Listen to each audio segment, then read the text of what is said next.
안녕하십니까, 이재성입니다. 오늘은 계란을 해석하는 방법을 알려드리겠습니다. 2019년 8월 23일부터 이 계란 한 알 한 알마다 껍데기에 10개의 글자가 찍히게 되었습니다. 크게 3가지의 정보가 있습니다. 첫째, 언제 낳은 알인가? 둘째, 어디서 낳은 알인가? 셋째, 어떻게 사육된 닭이 낳은 알인가? 자, 지금 당장 냉장고에서 계란 하나 꺼내와 보세요. 계란 껍데기에 10글자가 적혀 있을 겁니다. 추가적으로 다른 정보가 적혀 있는 계란도 있을 텐데요. 필수적으로 적혀 있는 것은 10글자입니다. 한 줄로 쫙 적혀 있을 수도 있고요. 2줄로 적혀 있는 경우도 있습니다.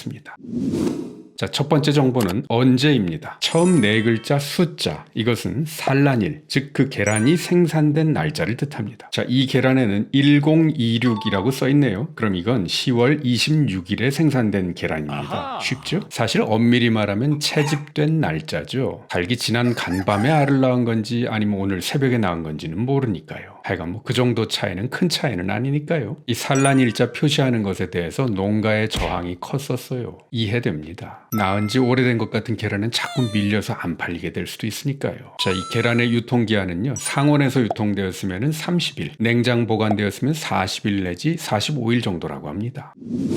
두 번째 정보는 어디서입니다. 숫자 4개 다음에 찍힌 5글자는 계란을 생산한 농장의 정보입니다. 영문과 숫자가 혼합된 5글자입니다. 자, 이 계란에는 둘째 줄에 나와 있는데요. 맨 뒤에 숫자 하나를 빼고 그 앞에 5글자가 바로 농장 정보입니다. 여긴 Q72MI로 찍혀 있습니다. 예전에는 계란에 그저 시도별 부호하고 농장 이름이 표시되어 있었죠. 그런데 지난 2017년에 계란에서 살충제 성분이 검출되는 사건이 있은 뒤로요, 계란의 표시 기준이 바뀌었습니다. 농장의 고유 번호를 표시하게 한 거죠. Q72MI, 이게 이 계란의 출처, 즉 산란계 농장의 코드입니다. 근데 여러분, 이 코드를 딱 봐서는 우리가 알 수 있는 게 없지요. 궁금하시면 식품안전나라 홈페이지에 들어가 봐야 됩니다. 포털에서 식품안전나라 검색하고 들어간 다음에 전체 메뉴를 클릭해보면 달걀 농장 정보라는 메뉴가 있습니다. 여기를 눌러보세요. 그리고 거기 검색창에다가 농장 코드 5글자를 넣고 검색하면 이와 같이 농가명, 인허가 날짜, 주소 같은 게 쫙 나옵니다. 근데 이게 다예요. 이 농장에서 닭을 어떻게 사육하는지는 나오지 않아요. 세 번째 정보는 어떻게입니다. 10개의 글자 중에 마지막 숫자 하나, 이 숫자에 뭐가 적혀 있는지를 한번 보세요. 1, 2, 3, 4 중에 하나일 겁니다. 이 숫자는 닭이 사육되는 환경이 어땠는지를 알려주는 숫자입니다. 숫자 1은 야외에서 닭을 풀어놓고 키우는 환경을 말합니다. 즉 닭들을 축사 바깥에 풀어놓는 겁니다. 여기저기 돌아다니면서 햇볕도 쬐고 풀도 뜯어먹고 벌레도 먹고 마음껏 날개짓도 하게 한 거죠. 영어로는 free range.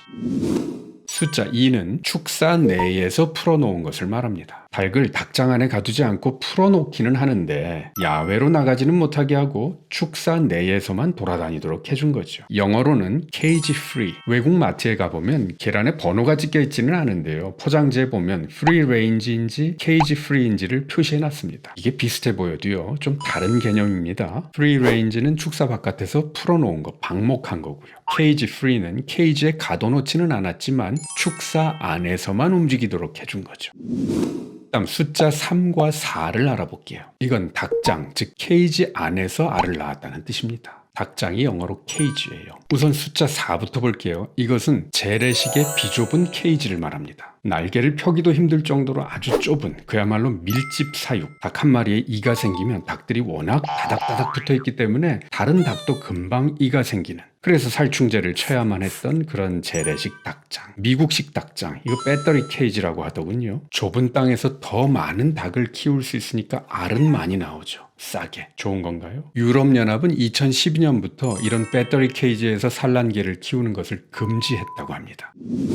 그럼 숫자 3은 뭐냐? 그래도 좀 넓은 닭장입니다. 조금 개선된. 재래식 케이지는 닭 한 마리당 면적이 0.05 평방미터의 크기였는데요. 그것보다 1.5배가 더 큰 0.075 평방미터가 확보되는 케이지. 그게 숫자 3의 의미입니다. 이게 어느 정도의 넓이인지 감이 잘 안 오시죠? 자, A4 용지 한 장의 넓이가 0.06 평방미터입니다. 그러면 비교가 되죠? 그러니까 숫자 4가 적힌 계란, 즉 재래식 케이지에서는요, 닭이 공책 한 장 크기만한 데서 살고 있었다고 생각하면 됩니다. 그럼 숫자 3이 적힌 계란은요, 그것보다는 큰, 즉 공책 1배 반 정도의 넓이에서 닭 한 마리가 알을 낳고 있었다는 뜻이죠. 좀 나은 건가요? 이제 우리나라에서는 산란계 농장을 새로 만들 때는요, 이 숫자 3을 찍을 수 있는 정도의 공간은 확보되는 케이지를 가지고 있어야 된답니다. 하지만 기존의 재래식 배터리 케이지를 가진 농장이 아직은 있어요. 그러니까 숫자 4가 찍힌 계란도 시장에는 있을 겁니다. 이제 계란을 살 때는 뚜껑을 살짝 열어서 그 계란 껍데기에 적힌 10개의 글자를 꼭 한번 확인해 보세요. 중간에 영문이 섞인 5글자, 그 농장 코드는 봐도 뭐 알 수 있는 게 없고요. 앞에 숫자 4개하고 뒤에 숫자 1개를 보세요. 앞에 숫자 4개는 생산 일자, 맨 뒤에 숫자 1개는 닭의 사육 환경, 1부터 4까지 어떤 숫자가 있는지 보세요. 그리고 동물복지, 무항생제, 햇섭 인증 이런 것은 이 10개의 글자 안에 나타나 있지는 않아요. 그건 계란 포장지에 보면 써 있습니다. 자, 우리나라처럼 좁은 땅에서 이 여름에는 비 많이 오고 겨울엔 눈 내리고 영하의 온도로 내려가는데 닭을 밖에다 방목하면서 알라토록 놔두는 거,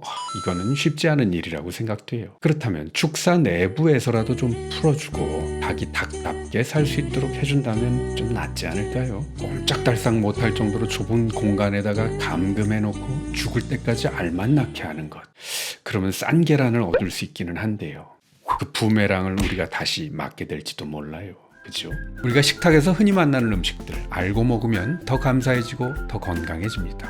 소식 놓치지 않으려면 구독하기 버튼 꾹 눌러주세요. 지금까지 한의학 박사 이재성이었습니다.